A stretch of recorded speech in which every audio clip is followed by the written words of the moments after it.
It's a day ending in Y, therefore Reform UK leader Nigel Farage is in the headlines once again. Fresh off a public grilling over alleged racist remarks he made at school, he's now being scrutinised over high-profile donations made to Reform UK. The latest donation that's pricked up the ears of the press is a £9 million donation from management consultant Christopher Harborne. A dual UK-Thai national, Harborne started his career at McKinsey before becoming the CEO of a sheriff group which trades in private planes and the owner of an aviation fuel company, AML Global. He also recently set up a consultancy with a cryptocurrency multimillionaire too. Harborne had previously been a donor to the Conservative Party under Boris Johnson and Reform UK's former iteration, the Brexit Party, regularly showering his favoured causes with seven-figure donations. This latest donation of £9 million to Reform UK, however, is the biggest single donation to a political party in UK history, a record previously held by Lord Sainsbury with an £8 million donation to the Liberal Democrats, a donation I don't think he got his desired returns on. Speaking of desired returns, one wonders what ROI Harborne might expect to get on a boosting Reform UK. Well, firstly, there's a shared interest in cryptocurrency. Harborne himself is a large investor in the firm Tether that trades in what are known as stablecoins, cryptocurrencies that are usually tied in value to the US dollar.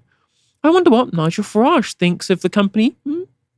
Tether is about to be valued as a $500 billion company. You know, stablecoins, crypto, this world is enormous. And I've been urging for years that London should embrace it. We should become a global trading centre for this stuff under proper regulation. And the Governor of the Bank of England earlier this week indicated that no individual should be allowed to have more than £10,000 worth of stable coins, to which some of my friends have said, should we just emigrate? Why is the bank so out of touch? Why is it behaving like a dinosaur? Why not get with the 21st century? These new technologies aren't going away. Now, I don't know about you at home, but this looks like a wee bit of a conflict of interest. Incredible, really. For all the obviously perfectly legitimate questions over Wahid Ali's free gifts for Keir Starmer from Reform, their leader is very happy to take money from a crypto investor and just miraculously have all these good words to say about his business ventures. There's also a real material incentive for institutional crypto investors to court new retail investors by using the platform of politicians. Here's a good explainer as to why by documentarian Dan Olson of Folding Ideas. The stable coins, rather than having a speculative value, have a value that's pegged to the value of an actual currency, like the euro or US dollar. The underlying problem that they exist to solve is itself twofold.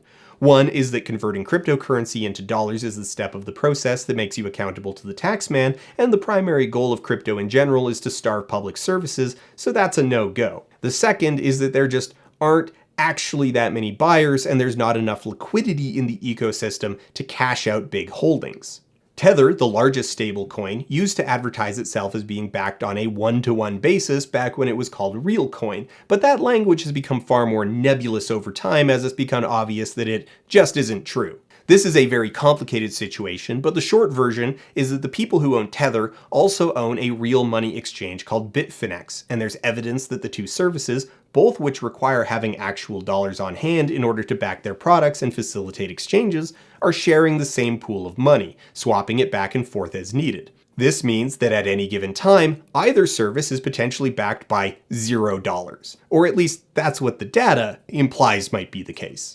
Point is that if you're a high roller with hundreds of millions of conceptual dollars tied up in cryptocurrency, there's a fundamental cash problem.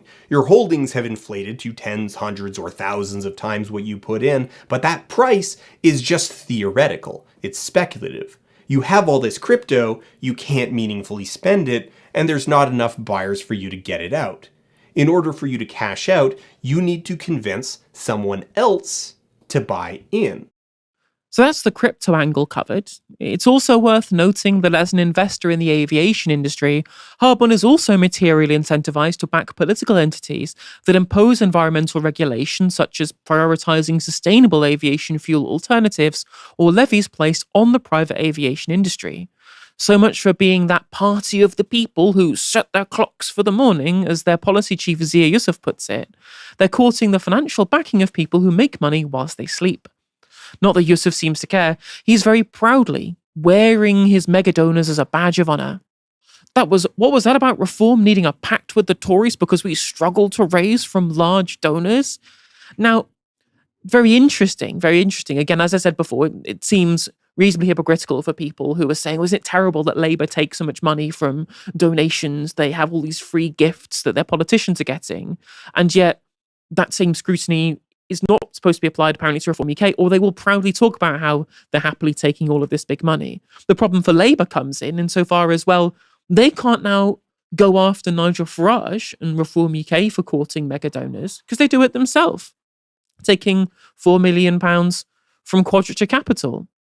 When you look at the donations to Labour Together from CEOs and hedge fund bankers, for example, when you want to try and put the politics that it kind of wants to make you look like you oppose the influence of big money, which a Labour Party should, they now can't do that because they are backed by that same big money that is backing the Tories and Reform UK, and indeed the Liberal Democrats, as we pointed out before as well. But it just seemed like when anyone tries to attack Labour for Giftgate, when they won't attack Reform, that also seems hypocritical too. Now, this puts last week's press furore over alleged racist schoolboy comments from Farage into sharp focus. Whilst the racism of Reform UK is nothing new, stories such as Farage once said racist stuff 50 years ago don't really do anything to change anyone's minds. Most Reform supporters haven't been put off now with accusations of racism levied at Farage, and we shouldn't expect them to be swayed by adding any more fuel to that proverbial fire. The reality of Reform UK is that there is a huge disconnect between the policy interests and the economic platform of what reforms stand for and the opinions of large parts of their voter base.